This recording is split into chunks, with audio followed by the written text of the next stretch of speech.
Gordon was 102 years old now.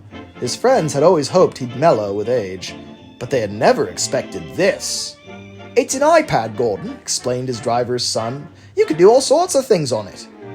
"Now, Chuck, Gordon doesn't want to see that," insisted his father, and he reached for the device. No, driver, let him continue," said Gordon mindfully. The driver was surprised, but obliged him. So, 15-year-old Chuck Fenn kept his seat on Gordon's running board, straddling his lamp iron, shoes swinging back and forth between the giant machine's buffers. Gordon eyed the screen with keen interest.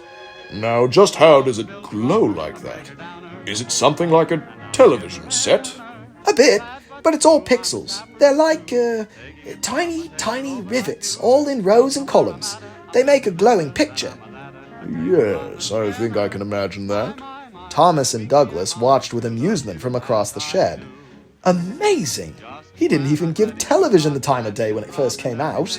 "Hey, I suppose young Gordon's found his curiosity after all these years." "Or, more likely, stopped repressing it," winked Edward from nearby. An ocean of confetti and streamers stood between them and the great former express engine. All of Gordon's friends were here to celebrate, and this year it really felt like a party. Gordon had even allowed them to fit a party hat to his smoke box. Of course, now that he'd finally deemed it dignified after years of dismissing the notion, everybody had to wear one. If he was going to wear the dunce cap at last, he wouldn't be the only one.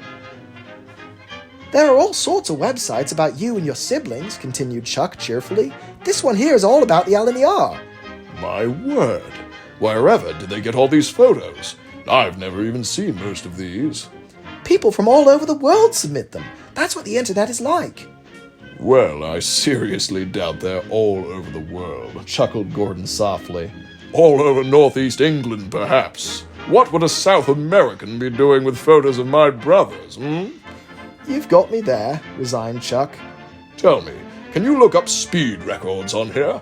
I want to see what this internet says about City of Truro's record." Duck perked up across the shed and inched forward to engage, but one look from Edward told him to stand down. "Well, there's a lot of disagreement about that," explained Chuck. "How is that? The internet can't disagree with itself, surely.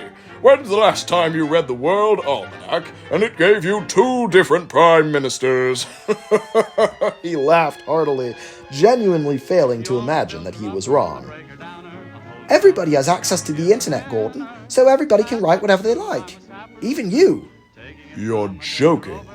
Gordon looked deeply concerned. "I was sure this invention would be carefully monitored by some government agency.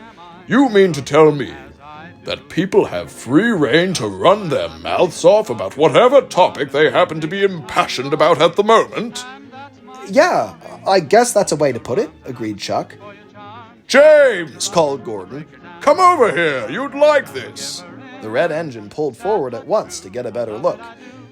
Gordon, of course, had to apologize to everyone later on.